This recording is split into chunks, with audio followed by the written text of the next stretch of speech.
नमस्कार, राष्ट्र की बात में आपका स्वागत है। मैं हूं मानक गुप्ता। राष्ट्र की बात में आज बात होगी बिहार चुनाव की। बिहार चुनाव में अब आतंक की एंट्री हो गई है, आतंकवाद की, आतंकियों की, कश्मीर की।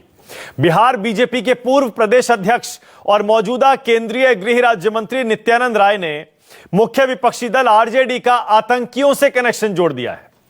वैशाली में जेडीयू प्रत्याशी के समर्थन में एक जनसभा को संबोधित करते हुए नित्यानंद राय ने कहा, अगर बिहार में आरजेडी की सरकार बनी तो कश्मीर से जिन आतंकियों का सफाया किया जा रहा है वो वहां से आकर बिहार में पनाह ले लेंगे।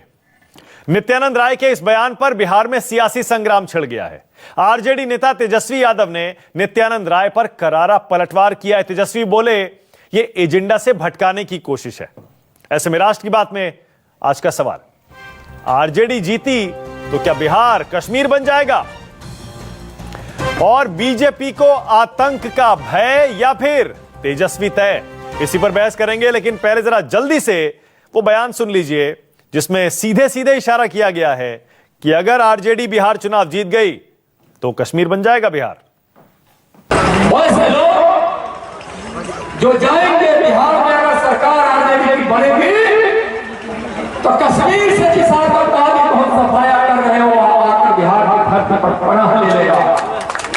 ऐसा होने नहीं देंगे। प्रधानमंत्री जी ने सीमा हमारे जी ने सौंपा है, गृह मंत्री जी ने सौंपा है, हम आने नहीं देंगे।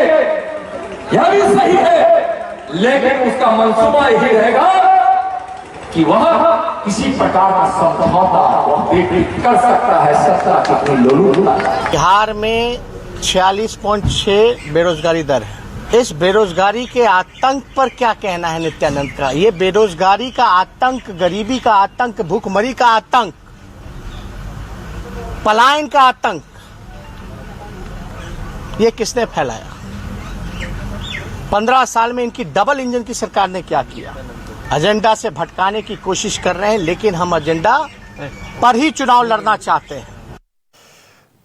तेजस्वी चाहते हैं एजेंडा पर ही चुनाव हो, बीजेपी चाहती है कश्मीर, आतंकवाद और चीन, इन पर भी चुनाव हो। राष्ट्र की बात में आज बीजेपी से मेरे साथ गुरु प्रकाश जुड़ गए हैं, बीजेपी के राष्ट्रीय प्रवक्ता हैं। चरणजीत सिंह सापरा कांग्रेस से जुड़ गए हैं, आगे आपकी टीवी स्क्रीन पर। मृत्युंजय तिवारी आरजेडी के प्रवक्ता हैं। सुहेली मेहता जेडीयू से मेरे साथ जुड़ गए हैं। दानिश रिजवान जीतन राम मांझी की हम पार्टी के प्रवक्ता हैं, पहले महागठबंधन में होते थे, इस बार एनडीए में है। और मुफ्ती मौलाना नदीमुद्दीन मेरे साथ जुड़ गए हैं, प्रेसिडेंट है उलेमा काउंसिल के। आप सभी का स्वागत है। गुरु प्रकाश, आपसे ही शुरू करना पड़ेगा। यह कैसा आरोप है गुरु प्रकाश, अगर आरजेडी जीत गई तो कश्मीर के आतंकी बिहार आ जाएंगे? क्या आधार है इस बयान का? आरजेडी के आतंकियों से कनेक्शन है, क्या आधार है? हाँ, देखिए मानक जी, ऐसा है इस पूरे के पूरे प्लान को लॉ एंड ऑर्डर के कॉन्टेक्स्ट में देखने की आवश्यकता है। मैं बताना चाहता हूं आपको, बिहार पुलिस के वेबसाइट पे कुछ आंकड़े हैं। आतंकवाद कहां फैलता है? जहां उसको उपजाऊ मिट्टी मिलती है। उपजाऊ मिट्टी क्या होता है? जहां अव्यवस्था होती है, जहां कानून का कोई शासन नहीं होता है। पिछले 15 वर्षों में जो कानून का शासन आया है, मैं आपको बताना चाहता हूं कि 2001 में क्या आंकड़े थे। जहां बिहार में 2001 में 1300 डकैती के मामले दर्ज हुए थे, 2019 में मात्र 390 डकैती। एक मिनट गुरु प्रकाश, इसे लॉ एंड ऑर्डर का रंग मत दीजिए। आप भी जानते हैं, आप ही की पार्टी की नीति कुछ और है। आतंकवाद लॉ एंड ऑर्डर का इशू कब से हो गया?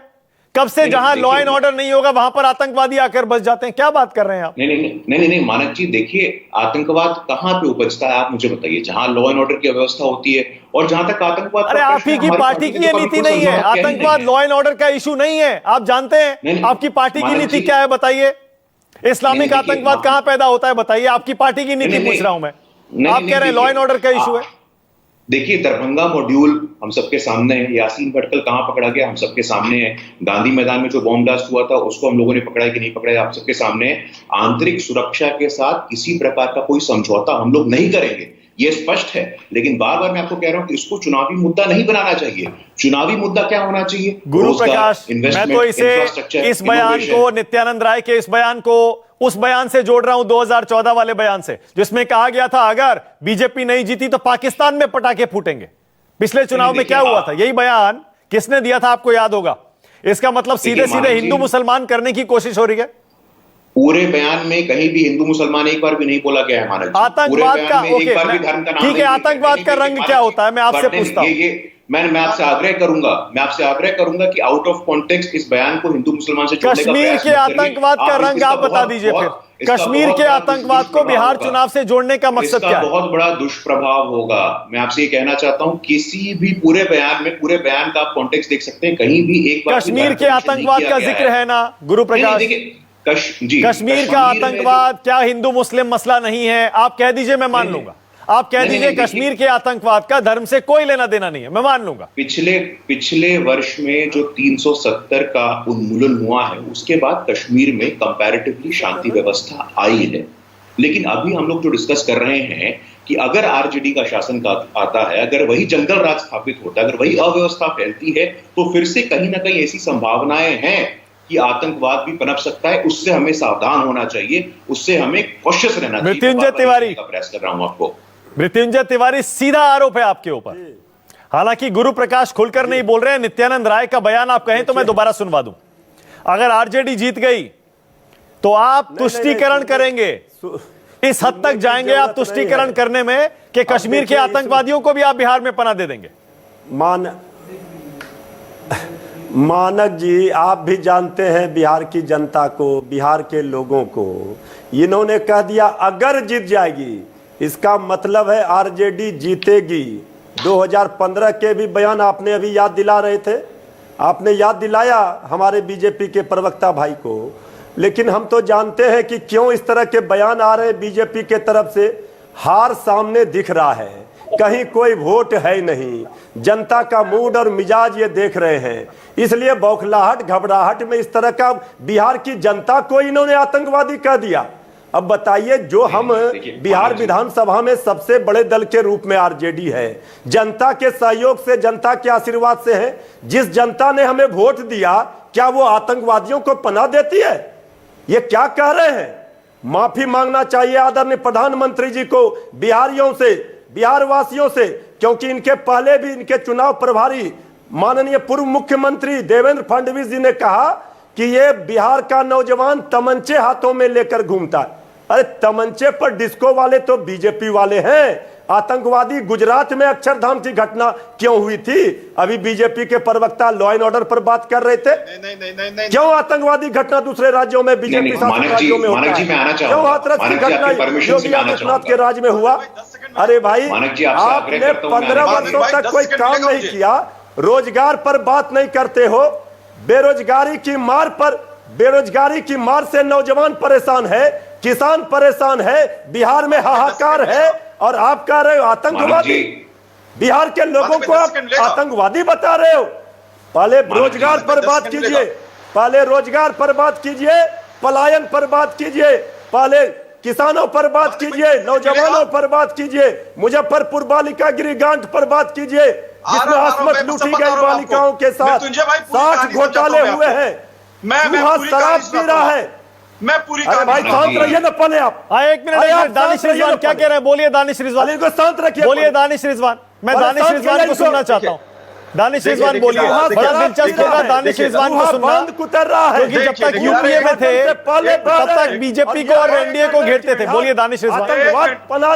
अरे मृत्युंजय भाई सुन लीजिए, आपकी बातों का मैं जवाब दे देता हूं। अरे सुनिए मृत्युंजय भाई, सुनिए, संयम बरतिए। देखिए ऐसा है नित्यानंद राय जी ने जिन बातों का जिक्र किया नित्यानंद राय जी ने, मैं उसको अक्षरशः सही मानता हूं।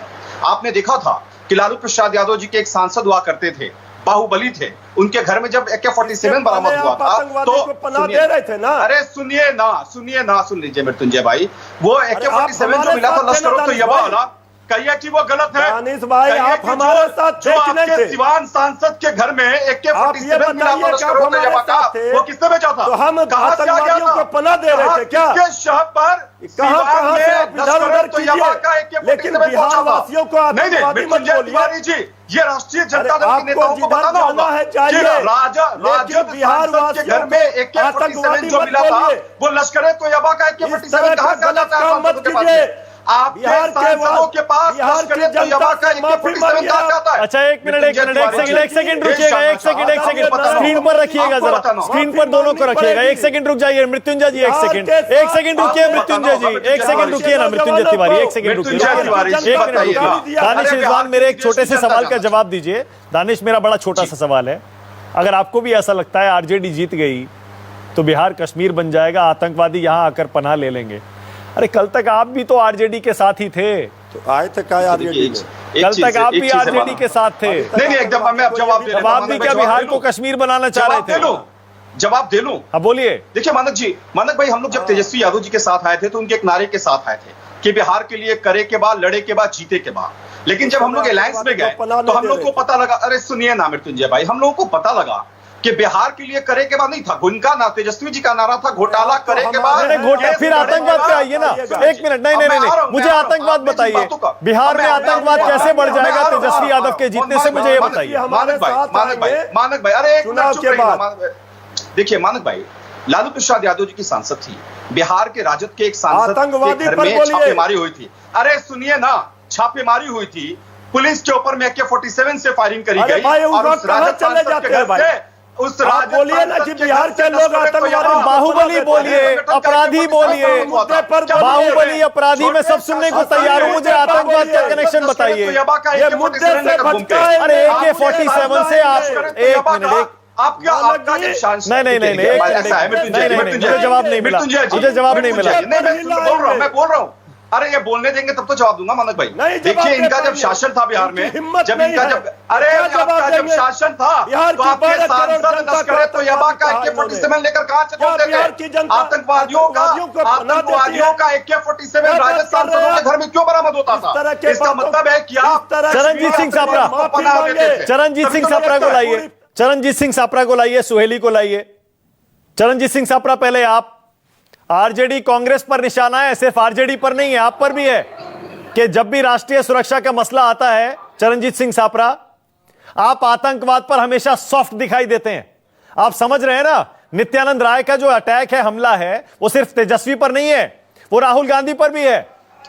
सापरा जी, देखिए मानक जी, नित्यानंद राय जी का जो हमला, जिसको आप हमला कहते हैं, मैं ये कहूंगा कि ये आदतन अपराधी हैं, ये इसी तरह से बोलते हैं। ये केंद्र के गृह मंत्री होने के बाद में आज राज्य में, बिहार में भी इनकी सरकार है, केंद्र में भी इनकी सरकार है, लेकिन जब केंद्रीय मंत्री इस तरह से कहता है कि अगर वहां पर महागठबंधन जीतेगा तो सारे आतंकवादी यहाँ आ जाएंगे, तो ये कहीं ना कहीं दिखाता है कि इंटेलिजेंस फेलियर भी है और ये निष्फल भी है कि जो राजद सांसद के घर में नहीं बोला था, शांति रखिए, शांति नहीं। जो राजद, सवाल ये है कि गृह मंत्री जब इस तरह का वक्तव्य करता है तो उससे ये दर्शाता है कि गृह मंत्री के पास में चुनावी सामान कुछ नहीं है, भारतीय जनता पार्टी की दुकान खाली है। ये जातिवाद, ये बताइए ना कि राष्ट्रीय जनता दल के सांसद के घर में पार लगाना चाहते हैं। AK-47 बरामद हुआ था। दानिश रिजवान, आप तो 3 में न 13 में क्यों बोल रहे हैं भाई? हमको बोलने दीजिए। अरे भाई साहब बताइए ना, AK-47 जो बरामद हुआ था, 3 में है न 13 में है, जरा शांत रहिए ना। मैं आपके बीच में नहीं बोला था, मैं आपके सापरा जी को बोलने दीजिए, अपनी बात करने दीजिए, उसके बाद जवाब दीजिएगा। हाँ बोलिए सापरा जी, प्रवक्ता परेशान नहीं हो रहा, आप क्यों परेशान हो रहे हैं? बोलिए बोलिए। आपकी चाटुकारिता का प्रमाण देख रहे हैं सभी लोग। बोलिए सापरा जी। चाटुकारिता कौन कर रहा? ये आप देखिए, सवाल ये है कि जब देश का गृह मंत्री इस तरह का वक्तव्य करता है तो ये बताता है कि इनकी चुनावी दुकान में कोई सामान नहीं है। इन्होंने, आपने अभी उदाहरण दिया कि पिछले 2015 के चुनाव में बिहार में भी अमित शाह ने यही कहा था। इसी तरह का वक्तव्य गुजरात में नरेंद्र मोदी जी ने मणिशंकर जी के घर का उल्लेख किया। डॉक्टर मनमोहन सिंह उस मीटिंग में बैठे थे जहां पर पाकिस्तानी लोग इस तरह की बात कह के, और बाद में पार्लियामेंट से वो 1 हफ्ते के लिए प्रधानमंत्री गायब हो गए जब जवाब देना था, और अरुण जेटली को भेज दिया वहां पर जवाब देने के लिए। और यही पैटर्न हमने मध्य प्रदेश में, छत्तीसगढ़ में, राजस्थान में, गुजरात में देखा, और उसी तरह से हमने दिल्ली में देखा। कपिल मिश्रा क्या बोले थे? मिनी पाकिस्तान का जिक्र कपिल मिश्रा ने दिल्ली के चुनाव में किया। योगी आदित्यनाथ ने पाकिस्तान का जिक्र उत्तर प्रदेश के चुनाव में किया। केरला में जब राहुल गांधी वायनाड में फॉर्म भरने जा रहे थे तो अमित शाह ने कहा कि मुझे ऐसे लगता है कि ये चुनाव भारत में हो रहा है या पाकिस्तान में। यानी इनकी दुकान में जब जब चुनाव आता है, ये पाकिस्तान की बैसाखी लेकर के पाकिस्तान का आधार लेकर के अपनी चुनावी नैया पार करना चाहते हैं। बिहार की जनता सयानी है, बिहार की जनता ये जानती है, बिहार की जनता चुनाव में वोट देगी, बेरोजगारी के मुद्दों पर वोट देगी, वहां पर जो गरीबी फैली है, वहां पर जो महिला अत्याचार हो रहा है, कभी बक्सर में रेप केस हो रहा है, कभी बेगूसराय में हो रहा है, और जो सुहेली मेहता सुहेली मेहता जवाब देंगी। सुहेली मेहता, मुझे पता है जेडीयू तो नीतीश कुमार के चेहरे पर चुनाव लड़ रही है, मुझे नहीं पता, मैं आपको सुनना चाहता हूं। सुहेली मेहता बताइए आपका क्या कहना है इस पर, क्या वाकई अगर आरजेडी और महागठबंधन जीत गया तो क्या आतंकी आ जाएंगे क्या कश्मीर से? पूरा एनडीए आदरणीय, देखिए सबसे पहली तो ये बात है कि बिहार में महागठबंधन का सुपड़ा साफ होगा, ये एक कल्पना है कि वो जीतेंगे।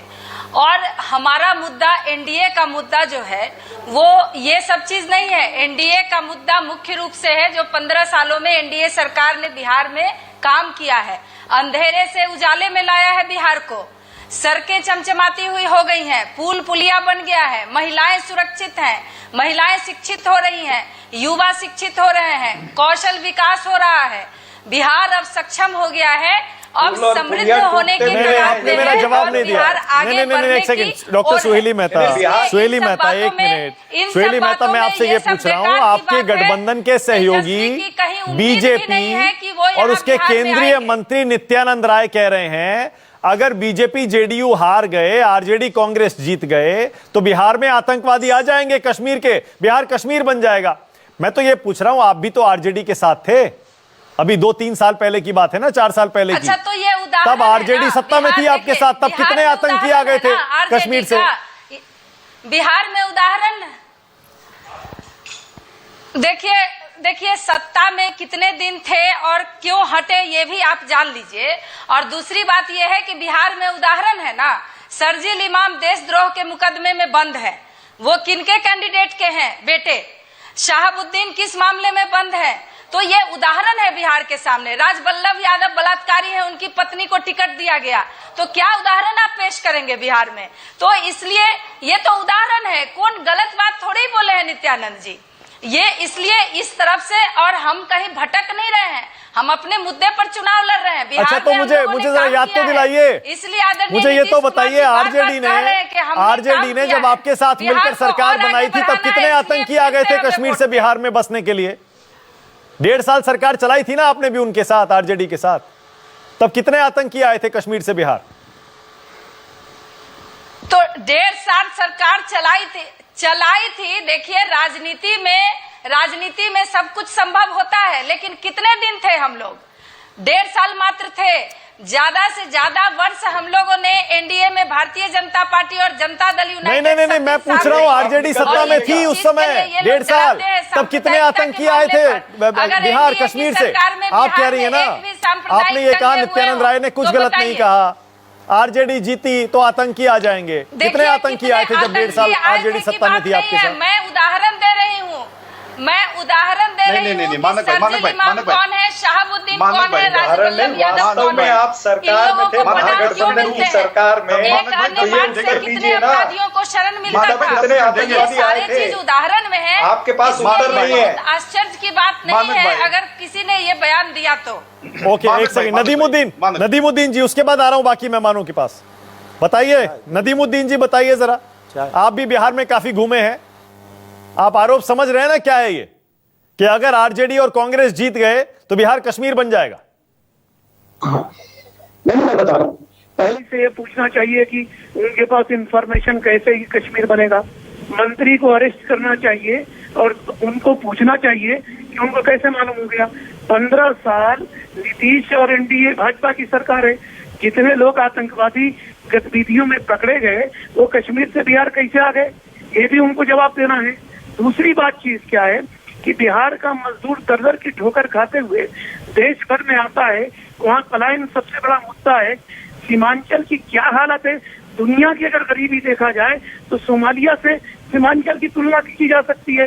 15 साल से नीतीश, 10 साल से आरजेडी, 15 साल 17 साल उनकी सरकार रही, बिहारियों की तकदीर क्यों नहीं बदलती है? आज ये जब RJDU और बीजेपी के लोगों को, कैंडिडेट को मार मार के भगाया जा रहा, जब उनको आतंकवादी आ गए। इससे पहले भी उन्होंने कहा था अगर ये सरकार RJD आ गई तो पाकिस्तान में पटाखे फूटेंगे। देखिए, भाजपा के मंत्री पागल हैं, इनको तो अरेस्ट करने की जरूरत है। इतना बड़ा इन्होंने गंभीर आरोप लगाया कि अगर RJD जीतेगी तो कश्मीर से आतंकवादी आएंगे। प्रधानमंत्री ने कहा कि हमने नोटबंदी कर दिया, 370 हटा दिया, फिर भी कश्मीर में अगर आतंकवादी हैं तो कश्मीर में सरकार किसकी है? कश्मीर में आज गवर्नर शासन है, आज भाजपा की जिम्मेदारी है। तो भाजपा को सुब्रमण्यम स्वामी ने क्या कहा कि मुद्दे पे तो हम लड़ते हैं। एक सेकंड समझ गया। एक सेकंड नदीमुद्दीन जी, एक सेकंड रुकिएगा। नहीं, आप बिल्कुल सही कह रहे हैं ये बात तो, क्योंकि अगर इतना गंभीर आरोप, मैं इसको गंभीर आरोप मानता हूं गुरु प्रकाश, बहुत गंभीर आरोप है ये लॉ एंड ऑर्डर का इशू नहीं है, ये राजनीतिक आरोप नहीं है। ये आरोप सीधा सीधा ये है कि RJD, कांग्रेस और इनका महागठबंधन देशद्रोही है, आतंकवादियों को पनाह देता है, एंटी नेशनल है, देश के खिलाफ काम करता है, और अगर इनको आपने जिता दिया तो यहां पर आतंकियों को बसा देंगे ये। मानक जी, ये प्रश्न मुझसे है शायद। जी गुरु प्रकाश बोलिए। मानक जी, मैं गंभीरता पूर्वक सुन रहा था कि RJD से मृत्युंजय जी, सापरा जी, कांग्रेस से उन्होंने कुछ बातें कही हैं। मैं सिलसिलेवार तरीके से सबको रिस्पॉन्ड करना चाहूंगा। मौत का सौदागर किसने कहा था, एक बार याद करना चाहिए चिरंजीत जी को। पागल शब्द का उपयोग किया है मौलाना जी ने, मैं इसको ऑफेंस के रूप में लेता हूं, क्षमा मांगनी चाहिए। और आपने चाटुकारिता का शब्द का उपयोग किया हिंदुस्तान अवाम मोर्चा के पार्टी के लिए, ये भी बहुत दुखद बात है। आपके पार्टी में महादलितों का क्या स्थिति है ये हम लोगों ने देख लिया है। जिस प्रकार आपने चाटुकारिता शब्द का उपयोग किया, आपको वापस लेना चाहिए। आप एक राष्ट्रीय पार्टी के प्रवक्ता हैं चिरंजीत जी, मैं आपसे आग्रह करता हूं। अब मुद्दे पे आते हैं। आप देखिए, आतंकवाद कहां पनपता है, मैं आपसे बार बार कह रहा हूं, जहां लॉ एंड ऑर्डर की स्थिति खराब होती है वहीं आतंकवाद पनपता है। इनके शासनकाल में डकैती के मामले उठा के देख लीजिए आप, तब कितने थे, आज कितने हैं। लॉ एंड ऑर्डर में कितनी सुधार हुई। मानक जी तो क्या आप मेरी मानक जी, आप देखिए न्याय करिए। मैं आपको बोलने का पूरा मौका दे रहा हूं, लेकिन आप उसे फिर से लॉ एंड ऑर्डर का इशू मत बताइए, क्योंकि आपकी पार्टी की और आपकी सरकार की नीति क्या है। उनकी नीति ये है, उनकी नीति आपको पता है। लॉ एंड ऑर्डर के कॉन्टेक्स्ट में देखिए, लॉ एंड ऑर्डर के कॉन्टेक्स्ट में देखिए आप। देखिए मृत्युंजय जी, देखिए मैं बड़ा सम्मान करता हूं आपका सर। भाई सीधे सीधे आप बच क्यों रहे हैं? प्रकाश आप बच क्यों रहे हैं? जब केंद्रीय मंत्री कह रहे हैं, सीधा सीधा तुष्टीकरण का आरोप लगा रहे हैं, प्रो मुस्लिम होने का आरोप लगा रहे हैं। अब फिर कहीं भी हिंदू मुस्लिम शब्द का उपयोग नहीं हुआ है मानक जी, बार बार मैं आपको कह रहा हूं, आप ट्विस्ट मत करिए बयान को। कहीं भी हिंदू मुस्लिम शब्द का उपयोग नहीं हुआ है, एक बार भी हिंदू मुस्लिम शब्द का उपयोग नहीं हुआ है। बार बार मैं सुबह से हर चैनल पे कह रहा हूं कि इसका मतलब कश्मीरी आतंकवादी बिहार आ जाएंगे। नहीं, इसका मतलब क्या है? कश्मीरी आतंकवाद, इसका मतलब लॉ एंड ऑर्डर का इशू है, आप ये कह रहे हैं? नहीं, देखिए मैं ये नहीं कह रहा हूं, आप मेरे मुंह में कुछ शब्द मत डालने का प्रयास करिए। आंतरिक सुरक्षा पे किसी प्रकार का कोई समझौता बर्दाश्त नहीं होगा। आज रेड कॉरिडोर का मामला देख लीजिए आप, कश्मीर में स्थिति देख लीजिए आप, कंपैरेटिवली कितनी अधिक शांति है। बिहार में पिछले 15 वर्षों के शासनकाल में जितनी शांति व्यवस्था बहाल हुई है, उस पर बात करनी चाहिए ना। आप लोगों को सकारात्मक मुद्दों पे बात करनी चाहिए कि हम लोग चुनाव में जा रहे हैं जन जन की पुकार आत्मनिर्भर बिहार के मुद्दों पर, जन जन की पुकार आत्मनिर्भर बिहार। तो इन मुद्दों पर लड़िए ना। नहीं, मैं तो कह रहा हूं इन मुद्दों पर लड़िए, जनता से सीधे जुड़े हुए मुद्दों पर लड़िए। राष्ट्रीय सुरक्षा से जुड़े मुद्दे भी हमारा केंद्र के चुनाव में, प्रधानमंत्री के चुनाव में, लोकसभा चुनाव में उठाए जाते हैं, उठाइए। लेकिन एक राज्य के चुनाव में केंद्रीय गृह राज्य मंत्री का यह कह देना कि अगर बिहार का चुनाव, जो कि एक विधानसभा चुनाव है, अगर RJD कांग्रेस जीत गए तो कश्मीर के आतंकवादियों को बिहार में पनाह देने लगेगी तेजस्वी और कांग्रेस की सरकार। इसका समझ नहीं आया। राष्ट्रीय जनता दल के खुलकर बोलिए, या तो मैं बता रहा हूं राष्ट्रीय, मैं खुल के मानव जी, मैं नहीं, आप इससे लॉ एंड ऑर्डर इशू बता रहे हैं, खुल के ही बोल रहा हूं। आप उस पूरे बयान को बहुत छोटा करके बता रहे हैं। आप मुझे समय दीजिए, जैसे आपने मृत्युंजय जी को दिया था, सापरा जी को दिया था, मैं आपसे आग्रह करूंगा मुझे भी समय दीजिए। आप मेरे बीच में मत बोलिए, मैं आपसे आग्रह करता हूं। राष्ट्रीय जनता दल के सांसद हैं थे शहाबुद्दीन जी सिवान से, उनके घर में AK-47 मिला था और लश्कर तैयबा से लिंक थे। तो राष्ट्रीय Janata Dal hand in glove रहा है, इस पे इतिहास गवाह है। आप देख लीजिए सैयद शहाबुद्दीन को किसने शह दिया था सिवान में इतने लंबे अरसे तक। तो आप लोगों को इस पे गौर करना चाहिए कि किसके शासनकाल में आतंकवाद पनपा है, किसके शासनकाल में लॉ एंड ऑर्डर की स्थिति खराब हुई है। हम तो सकारात्मक मुद्दे के साथ चुनाव में जा रहे हैं। आप एक बयान उठा करके बोलते हैं हमारे अध्यक्ष जेपी नड्डा जी ने गया में इतना लंबा चौड़ा भाषण दिया है, अपना रिपोर्ट कार्ड पेश किया है। रिपोर्ट कार्ड पेश करने की प्रथा शुरू हो गई है इस बार चुनाव। अच्छा, इसका मतलब चलिए अगर आरजेडी के लश्कर तैयबा से संबंध है, आतंकवादियों से संबंध है, तो फिर तो आपको अपनी सहयोगी जेडीयू से भी थोड़ा बच के रहना चाहिए। मैं कह रहा हूं जेडीयू आरजेडी ने हाथ मिलाया, 1.5 साल सरकार चलाई थी। इसका मतलब जेडीयू के हाथ भी गंदे हो गए ना फिर तो। नहीं, देखिए मानक जी, देखिए इस देश में संविधान है, इस देश में जुडिशियल प्रोसेस है।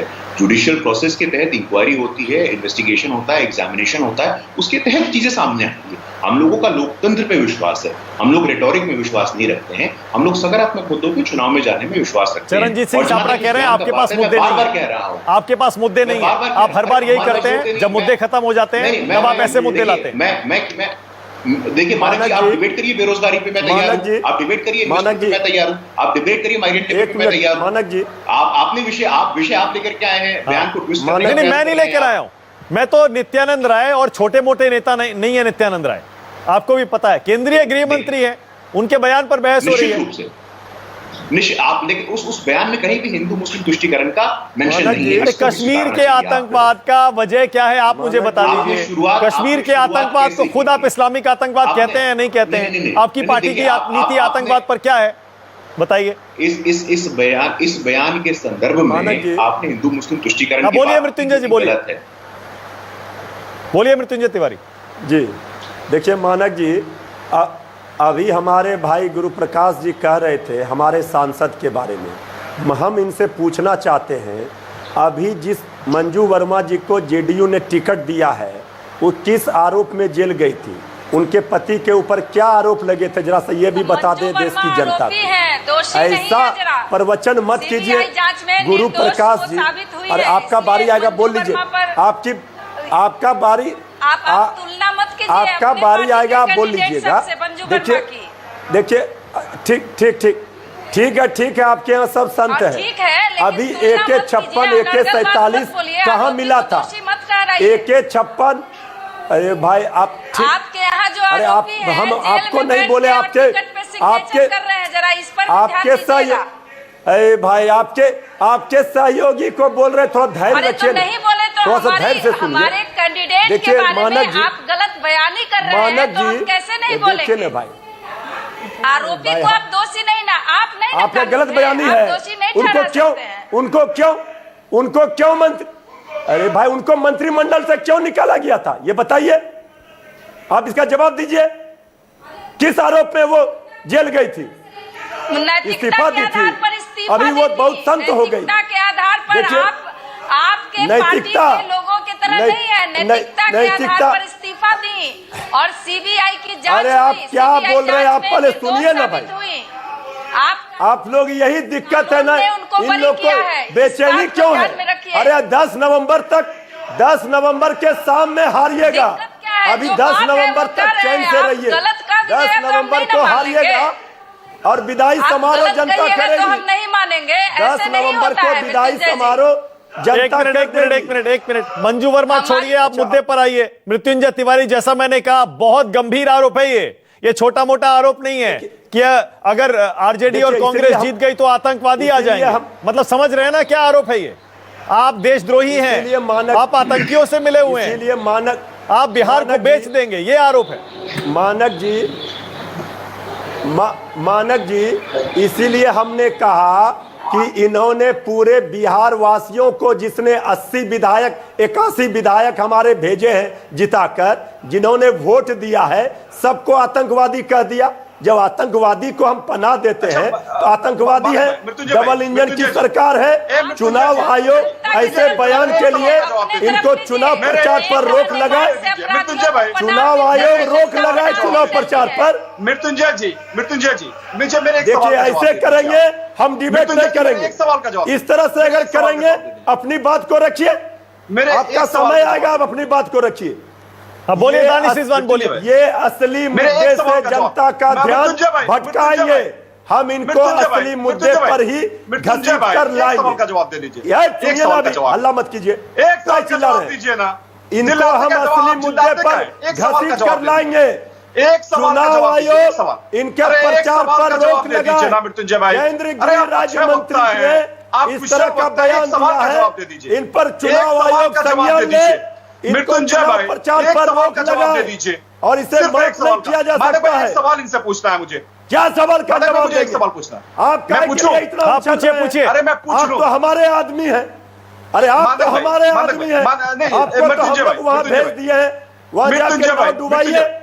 मृत्युंजय आप भाई, कहाँ फंस गए मृत्युंजय भाई, जाकर के? मृत्युंजय भाई, मृत्युंजय अरे भाई आप सुनिए, कहाँ मृत्युंजय जाकर भाई, फंस गए अरे हैं? सुनिए ना, जब एक सवाल आप पूछ लीजिए हमारे ना, आदमी एक सवाल- हैं। एक सवाल का जवाब क्यों भाग रहे हैं? आप कम से क्यों कम भाग रहे हैं बिहार के तेजस्वी लोगों जैसे? को सवाल का जवाब दीजिए ना, आतंकवादी मत कहिए। सीधे सीधे जवाब दीजिए ना, आप सीधे सीधे आतंकवादी जवाब। मत अरे कहिए। हिम्मत है तो मेरे ये सवाल का जवाब बर्दाश्त मत कीजिए दीजिए। आप। चुनौती देता हूं कि मेरे सवाल का जवाब बर्दाश्त दीजिए, हिम्मत है तो जवाब दीजिए। बिहार की जनता को हिम्मत है तो मेरे सवाल आतंकवादी का कहा जवाब है। दीजिए। मृत्युंजय भाई, बिहार मानक भाई, वासियों मानक को भाई, मानक आतंकवादी भाई, कहा है। मानक भाई, ये मानक भाई, अच्छा, मानक भाई, मृत्युंजय मानक भाई। तिवारी, अब सुनिए, मानक भाई, सवाल एक सुनिए। सवाल, दानिश एक रज़ियान का सवाल भी एक सुनिए, सवाल। चुनौती ये दे रहे हैं गाली है। आपको। सवाल सुनिए ना जरा, नहीं, ये सवाल गाली तो है। सुनिए, चुनौती अरे दे रहे हैं हम आपको। बर्दाश्त नहीं कर सकते हैं। अरे हिम्मत है तो ये जवाब बिहार दीजिए की ना। लालू प्रसाद जी की धरती देखिए, है। देखिए, ऐसा और लालू प्रसाद जी के जीते तेजस्वी यादव जी के रहते कोई बिहार वासियों को अच्छा, रुकिए ना मृत्युंजय जी, जरा रुकिए एक सेकंड। अरे रुकिए ना मृत्युंजय तिवारी, एक सेकंड। मृत्युंजय तिवारी, एक सेकंड। मृत्युंजय जी, एक सेकंड सुनिए ना। बोलिए दानिश रिजवान, बोलिए जल्दी, क्या कह रहे हैं? देखिए मानक भाई, मुझे सिर्फ ये बता दे कि इनके आरजेडी के सांसद शहाबुद्दीन के घर में जो AK-47 लश्कर तोयबा का मिला था,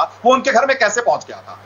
कौन सा कनेक्शन था? ये सिर्फ कनेक्शन बता दे कि वो AK-47 लश्कर तोयबा जैसे प्रतिबंधित आतंकी संगठन का राजद सांसद के घर से क्यों बरामद होता है? अच्छा, आपको ये बात क्या आज ही पता चली क्या इसी चुनाव में? नहीं, देखिए आपको ये बात पहले नहीं पता? नीतीश कुमार, नहीं, एक चीज है मानक भाई, ऐसा है जब आप इनके साथ थे, आपको ये बात तब नहीं पता? नहीं, मेरे सवाल का सिर्फ ये जवाब दे देना, ये सवाल का जवाब दे दे कि आखिर राजद सांसदों के घर में आतंकवादियों का AK-47 क्यों मिलता है? ये इसका जवाब देना है, क्यों मिलता है? आपका कितना सदन में संख्या है? अरे भाई साहब, बिहार का आम आवाम की हैसियत से पूछ रहे हैं, कोई आम जनता को जवाब नहीं देंगे। ये इधर उधर मतलब कि क्या लोग हैं क्या? हम बिहारियों के मान सम्मान की लड़ाई लड़ रहे हैं। भाग रहे हैं। तेजस्वी यादव जी बिहार के मान सम्मान की लड़ाई लड़ रहे हैं। तेजस्वी यादव और इसके साथ अगर कोई बिहार वासियों के स्वाभिमान से खिलवाड़ करेगा सीधा तो हम इसे बर्दाश्त नहीं करेंगे। राजद सांसदों के घर में आतंकवादियों का AK-47 कैसे पहुंचता है? अन्याय नहीं होने देंगे। ये लड़ाई है, जानना चाहता है, ये लड़ाई है बिहार की 12 करोड़ जनता की। जवाब देना होगा, ये बिहार की 12 करोड़ जनता है। एक सेकंड रुक जाइए, एक मिनट रुकिएगा जरा, एक सेकंड रुक जाइए, एक मिनट। आपने दानिश रिजवान, आतंकवादियों का लश्कर का AK-47 का कनेक्शन आरजेडी से जोड़ा है, इसमें कांग्रेस को क्यों लपेट रहे हैं? देखिए ऐसा बैठे हैं चरणजीत सिंह साहब, उस वक्त महागठबंधन की सरकार आ जाएगी ना सर। हाँ। उस वक्त कांग्रेस भी सरकार में थी, बिहार सरकार में। हाँ। जब AK-47 बरामद हुआ था ना, तो उस वक्त कांग्रेस की गोद में बैठी हुई थी राष्ट्रीय जनता दल, ये भी सरकार में शामिल थे। इनको भी बताना होगा कि इनके अलायंस सांसदों के घर में ये लश्कर तोयबा का सांसद AK-47 कैसे पहुंच जाता है। हाँ। इसीलिए हमें अच्छा, आपको जवाब नहीं देना होगा पार्टी का सांसद दानिश रिजवान, आपको जवाब नहीं देना होगा। देखिए एक चीज है, मैं आप भी तो उनके साथ थे, मैं जवाब दे लेता हूं, मैं जवाब दे लेता हूं। मेरे कार्यकाल में तो नहीं हुआ ना, हम लोग जब हमारा सत्ता आएगा हमारे साथ चले आएंगे। बोलिए सापरा जी, बोलिए चरणजीत सिंह सापरा, बोलिए। सरकार बनेगी, देखिए दानिश रिजवान जी हमारे साथ होंगे। चरणजीत सिंह सापरा बोलिए। अब मेरी बारी है। दानिश जी थोड़ा शांत रखिएगा। हाँ सापरा जी बोलिए। देखिए सवाल यह है, दानिश जी जरूर इस तरह से बोलेंगे क्योंकि ये आज की तारीख में भारतीय जनता पार्टी के चीयर लीडर बन चुके हैं, कल तक हमारे साथ थे। और जहां तक भारतीय जनता पार्टी के प्रवक्ता की बात है, जिनका नाम गुरु प्रकाश है, ये भी अपने गुरु के जैसे मूल मुद्दे पर प्रकाश नहीं डाल रहे हैं, यहां वहां की बात कर रहे हैं, रहता फैलाने की कोशिश कर रहे हैं, गोल पोस्ट चेंज कर रहे हैं। मूल मुद्दा ये बनता है कि आपके और देश के जो होम मिनिस्टर हैं, उन्होंने इस तरह का वक्तव्य क्यों किया। दूसरी बात यह बनती है कि गृह मंत्री ने यह भी बात करनी चाहिए कि कानून व्यवस्था बिहार में कैसी है। वहां पर आज की तारीख में जो बलात्कार के केस है, 9 महीने में 1165 केस हो चुके हैं। ये आपकी स्टेट SCRB की रिपोर्ट है। वो कह रहे हैं अभी ठीक है, उसी तरह अभी ठीक है, वरना जंगल राज आ गया तो आतंकवाद भी आ जाएगा। अभी परसों जो बक्सर में एक महिला का वहां पर बच्ची को और महिलाओं राक्षस राज है, बच्ची की मौत राक्षस राज से बचाना है। उसी तरह से नित्यानंद राय जी उस पे बात नहीं करेंगे उस राज्य की कानून व्यवस्था पर बात नहीं करेंगे, बाढ़ की परिस्थिति पर बात नहीं करेंगे, बाढ़ में किस तरह से गरीब लोगों को सहायता नहीं मिली उस पर बात नहीं करेंगे, और वो बात करेंगे पाकिस्तान की। यानी पाकिस्तान के आसरे पर आप चुनाव जीतना चाहते हो, यही तय किया। गुरु प्रकाश, आपने पाकिस्तान की एंट्री करा दी फिर से आतंकवाद की, क्योंकि आपको चुनाव जीतना है और आपके पास मुद्दे खत्म हो गए। गुरु प्रकाश, घूम के हम वहीं आ गए जहां से हमने शुरू किया। सापरा जी, नहीं, अच्छा नहीं, सापरा जी ने कुछ प्रश्नों को उठाया है, उस प्रश्नों का उत्तर देना चाहूंगा। आपने डेटा की बात की है, नहीं या तो आप लोगों को भाषण देने के लिए बुला लीजिए मानक जी, या बोलिए हम लोग कर लेते हैं। बोलिए। सापरा जी ने कुछ प्रश्न उठाए हैं, उस प्रश्नों का उत्तर देना। सिर्फ गुरु प्रकाश, ओनली गुरु प्रकाश। हाँ बोलिए गुरु। देखिए, मैं शांतिपूर्वक आपकी बातों को सुन रहा हूं, आपने ऑब्जर्व किया होगा। सापरा जी ने कहा महिला सुरक्षा की बात की बहुत अच्छी बात है, एनसीआरबी की डेटा की बात की बहुत अच्छी बात है। सापरा जी, एनसीआरबी की डेटा के मुताबिक सबसे ज्यादा महिलाओं पर अत्याचार राजस्थान में हो रहा है। अभी 4 दिन पहले एक पुजारी बाबूलाल वैष्णव की वहां पे हत्या कर दी गई है। पुलिस के पास जानकारी थी उस बात की, वहां पर लोगों ने क्या किया। और आप बात कर रहे हैं, जब आपके नेता मौत के सौदागर बोलते हैं और हिंदू मुस्लिम तुष्टीकरण करते हैं, तब आप बुद्धि क्यों नहीं लगाते हैं अपना, तब आप इसकी जानकारी क्यों नहीं लेते हैं। अच्छी बात है कि आपने रोजगार की बात की। मैं तो चाहता हूं कि मृत्युंजय जी से, सापरा जी से इस विषय पर डिबेट हो कि रोजगार, investment, innovation, employment, tourism, Bihar को आत्मनिर्भर कैसा बनाना है, ये serious political discourse Bharatiya Janata party लेकर के आ रही है। जन जन की पुकार, आत्मनिर्भर बिहार हम लोगों के लिए नारा मात्र नहीं है, बल्कि एक कमिटमेंट है। मैं बार बार ऐसा कह रहा हूं। और जहां तक आंतरिक सुरक्षा का सवाल है, जो नित्यानंद राय जी का भाषण आया है, उसमें किसी प्रकार का कोई समझौता नहीं किया जाएगा। बार बार दानिश रिजवान जी ने भी कहा है। नहीं, यही तो कह रहा हूं। नहीं, एक सेकंड गुरु प्रकाश, यही तो आरोप है। आप समझौता नहीं करेंगे आंतरिक सुरक्षा से। आपका आरोप है आरजेडी और कांग्रेस आंतरिक सुरक्षा से समझौता कर लेंगे। बड़ा गंभीर आरोप है, यही तो कह रहा हूं। आरजेडी के सांसद थे सैयद शहाबुद्दीन। मैं ये नहीं कह रहा हूं, सैयद शहाबुद्दीन का गूगल पे आप देख लीजिए कि जो AK-47 मिला था लश्कर-ए-तैयबा से, उनका लिंक स्वाभाविक रूप से सामने आया है। और मैं बार बार कह रहा हूं, आतंकवाद कहां पनपता है मानव भाई? आतंकवाद वहीं पनपता है जहां स्थितियां उपजाऊ होती है, जहां स्थिति उसकी पॉजिटिव होती है। जब लॉ एंड ऑर्डर ठीक रहेगा, व्यवस्था ठीक रहेगी, तो आतंकवाद पनपने का प्रश्न ही नहीं खड़ा होगा। जहां तुष्टीकरण नहीं होगा, जहां हिंदू मुस्लिम तुष्टीकरण, मुस्लिम तुष्टीकरण नहीं होगा, नहीं है। तुष्टीकरण का तो सवाल ही नहीं। पूरे स्टेटमेंट में एक बार भी धर्म का उपयोग नहीं किया गया, पूरे स्टेटमेंट में एक बार भी हिंदू मुस्लिम शब्द का उपयोग नहीं किया गया भाई साहब। ओके, गुरु प्रकाश चुनौती दे रहे हैं कि हम रोजगार, अर्थव्यवस्था, विकास, इस पर भी बहस करने को तैयार हैं। उस पर भी हम लगातार डिबेट करते हैं गुरु प्रकाश। जाहिर है उसमें भी आपकी पार्टी के प्रवक्ता और बाकी पार्टियों के प्रवक्ता आकर अपना पक्ष रखते हैं। लेकिन आज का ये जो मुद्दा था, ये नित्यानंद राय का बयान था कि अगर आरजेडी कांग्रेस महागठबंधन बिहार में जीते तो बिहार कश्मीर बन जाएगा। जैसे मैंने पहले कहा, बिहार कश्मीर ना कभी बना था और ना कभी बनेगा। और वैसे भी कश्मीर भी अब बदल रहा है। कश्मीर भी अब वो पुराना वाला कश्मीर नहीं है। अब धारा 370 का कोई अस्तित्व नहीं है। कश्मीर को भी अब पूरे देश में मिलाने की कोशिश हो रही है, बिल्कुल बाकी राज्यों की तरह। इसीलिए मैं तो कहता हूं, कश्मीर को लेकर भी इस तरह से कश्मीर के नाम का इस्तेमाल नहीं करना चाहिए। बहुत बहुत धन्यवाद राष्ट्र की बात में आ जाने के लिए आप सबका। छोटा सा ब्रेक ले रहे हैं, खबरें जारी।